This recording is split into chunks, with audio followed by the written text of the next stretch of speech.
Hello. It's Wednesday evening, and I was just thinking it might be nice to read a little bit from Love Letter to the Earth by Thich Nhat Hanh. This book, and like the particular like love letter parts, I used to do a lot of like meditations with those particular love letters, I guess, or listen to like one of them and then go on like a meditative walk.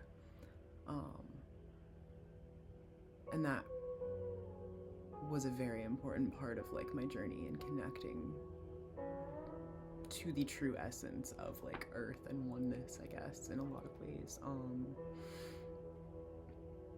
I think this book is brilliant. It's in a lot of ways, it's a call to action to do the explorative work of like understanding how climate change is an existential threat to all of us equally, and that is a way that we can kind of, I don't know, I was lost in my own existential fears and dread, I guess, of climate and ecological and stuff like that issues for a lot of my life, and like that led me to a lot of why I needed to have the healing journey that I've had in the first place. And in a lot of ways, my shamanic path was me learning how to cope with the pain of recognizing ecological destruction. Yeah, I'm just gonna jump right in because this is medicinal literature here. I don't know if that makes any sense, but I think I'm just gonna try to like maybe read the first chapter or a bit of the first chapter. It's really hot in here today. I don't know why that is. It was freezing yesterday. Like, I think it was like the 40s all day. And today let's see,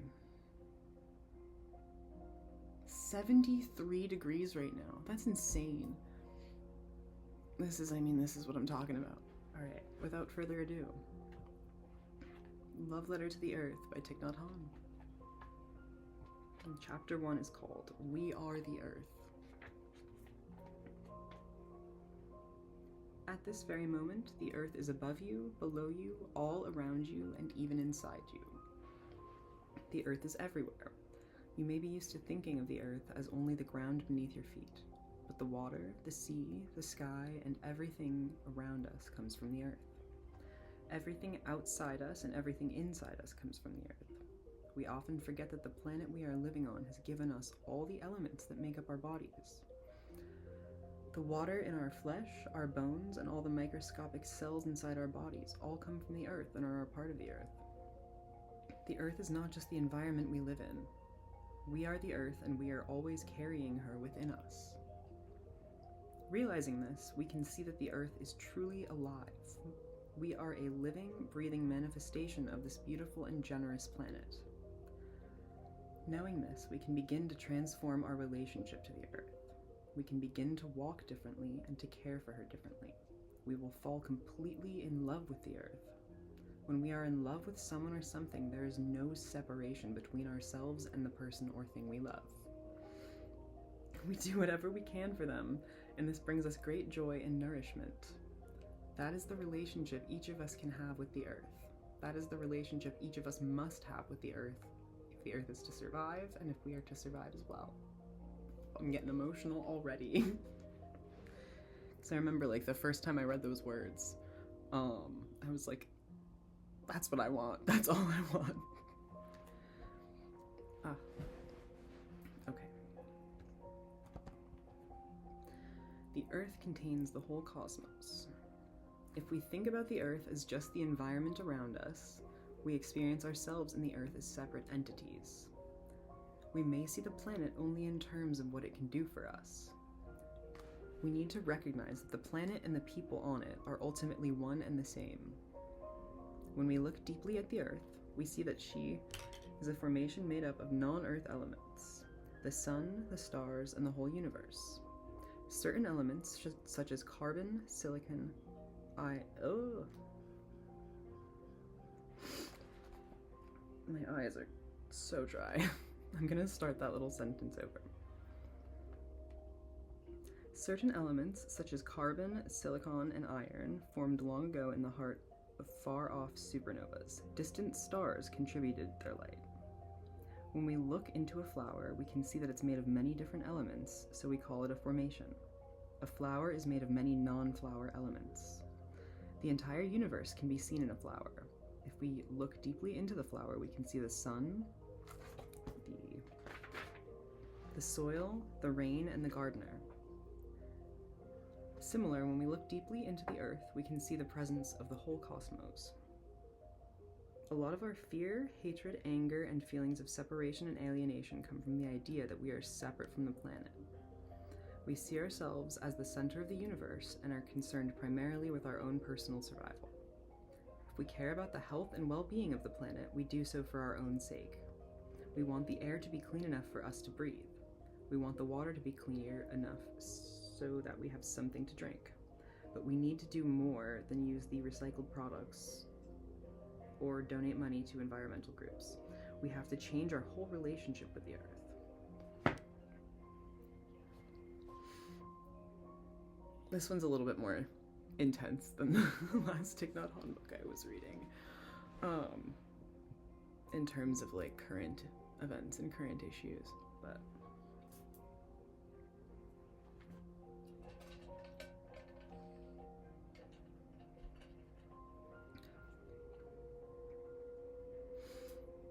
we tend to think of the earth as inanimate matter because we've become alienated from it. We are even alienated from our own bodies. We spend many hours every day forgetting that we even have a body. We get so caught up in our work and our problems that we forget that we are more than just our minds. Many of us are sick because we forget to pay attention to our bodies.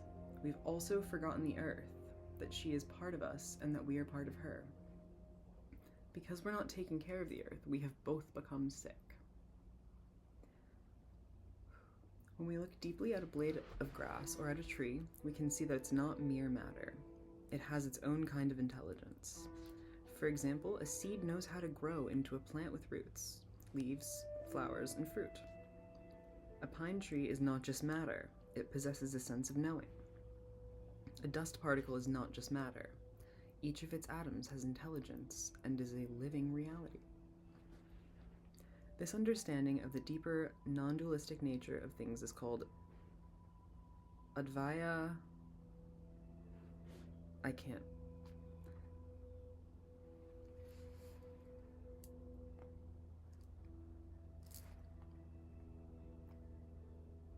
Jnana in Sanskrit. I'm so sorry I'm butchering that, I assume. This means the wisdom of non-discrimination. This is a way of seeing that goes beyond concepts. Classical science is based on the belief that there is an objective reality that exists even if the mind does not. But in the Buddhist tradition, we say there is a mind and there are objects of the mind, and that they manifest at the same time. We can't separate them. Objects of mind are created by the mind itself. The way we perceive the world around us depends entirely on our way of looking at it. If we understand the earth as a living, breathing organism, we can heal ourselves and heal the earth as well. When our physical body is sick, we need to stop, rest, and pay attention to it. We have to stop our thinking, return to our in-breath and out-breath, and come home to our body. If we can see our body as a wonder, we also have the opportunity to see the earth as a wonder, and healing can begin for the body of the earth. When we go home and take care of ourselves, we heal not only our own bodies and minds, but we help the earth as well. The earth is a beautiful planet. It has a multitude of life forms, vegetation, sounds, and colors. In the sky, we can see the light of Venus and faraway stars. Venus. Looking at ourselves, we see that we, too, are beautiful. Our mind is the consciousness of the cosmos. The cosmos has given rise to the beautiful human species. With powerful telescopes, people have been able to observe the cosmos in all its splendor. We have had glimpses of faraway galaxies. We have seen stars whose images take hundreds of millions of years to reach the Earth. The radiant and elegant cosmos that we can observe is in fact our own consciousness itself and not something outside of it. Very profound way of... I don't know. Nobody could have said it better. That's why I'm reading this. The Earth is a wonder. When you contemplate the planet Earth, you see that she has many virtues. The first virtue is stability. She is steadfast when faced with challenges and continues to offer perseverance, equanimity, and forbearance in the face of many human-created calamities. The second virtue is that of creativity. The Earth is an inexhaustible source of creativity. She has given birth to so many beautiful species, including humans. Although there are many talented musicians and composers among us, the most wonderful music of all is composed by the Earth herself. There are those of us who are excellent artists and painters, but the Earth has created the most beautiful landscapes. If we look deeply, we can discover a multitude of the infinite wonders that appear on the Earth. Even the best scientist can't match the beautiful petal of a cherry blossom or the delicateness of an orchid. The third virtue is non-discrimination. Non-discrimination means that the Earth does not judge. We humans have done many careless things that have harmed the Earth, and yet she does not punish us. She brings us to life. I'm gonna cry. She brings us to life, and she welcomes us back to her when we die. If you look deeply and feel this connection to the Earth, you will also begin to feel admiration, love, and respect. When you realize the Earth is so much more than simply the environment, you will be moved to... I'm gonna cry again. This is a very emotional book for somebody who cares about Mother Earth and Gaia and environmental conservation and things like that. And like, that was my major in college. Like, that was what I was gonna go to school and be a scientist and all of these other things. That's a whole other issue, but I'm going to start this paragraph over because this is just very important for healing your personal relationship with Earth and how climate change is affecting all of us. If you look deeply and feel this connection to the Earth, you will also begin to feel admiration, love, and respect. When you realize the Earth is so much more than simply the environment, you'll be moved to protect her as you would yourself. There is no difference between you and her, and that kind of communion, you no longer feel alienated. I got distracted during that because there's crows cawing outside really loud.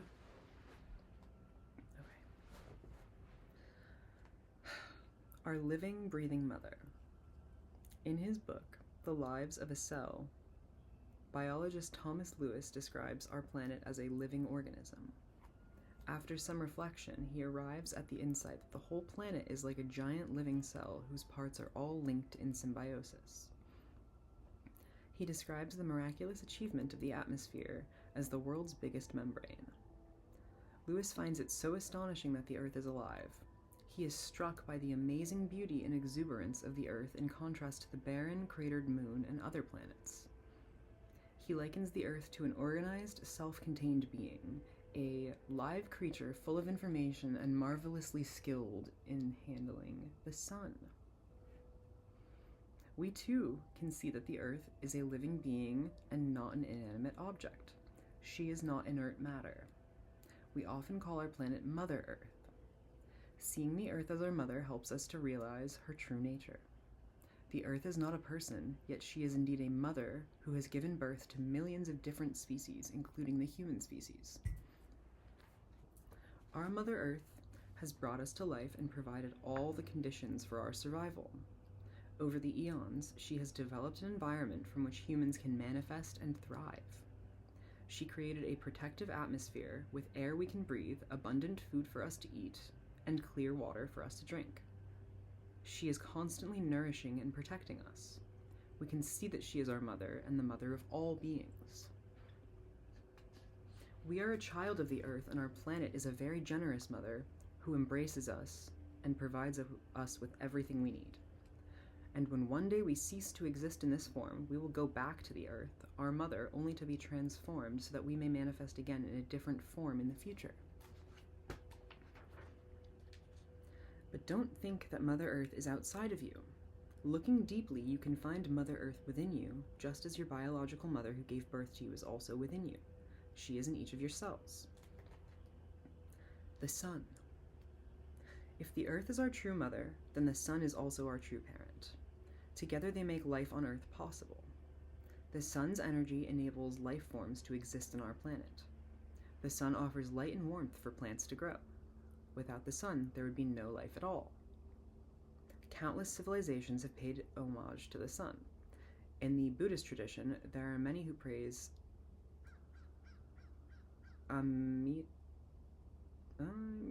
there's a lot of names here that I'm not going to be able to pronounce properly, but I'm going to Amitabha to the Buddha, or the Buddha of limitless light, and they believe his pure land lies to the west. I'm going to be honest, I've only read these. I have not spoken them out loud. So, here we go. We can call this Buddha Mahavairocana Tathagata, the Buddha of infinite light and life. We can say that the sun is a true Buddha because he shines his light upon the earth, providing warmth, light, energy, and life every minute of the day to all species on the planet. The sun is not only to be found in the sky, the sun is on earth and in each one of us. Each of us has the sunshine within us. It's 444. Without the sun, life on earth wouldn't be possible, living beings wouldn't exist. We can think of the sun and the earth as our true parents, and as the true parents of our biological father and mother, and of all of our ancestors. The Buddha, Muhammad, Jesus Christ, and all our wonderful teachers are children of this planet. We are all children of the earth and the sun. Just as we carry the DNA of our biological mother and father within us, we carry the sun and the earth in each of our cells.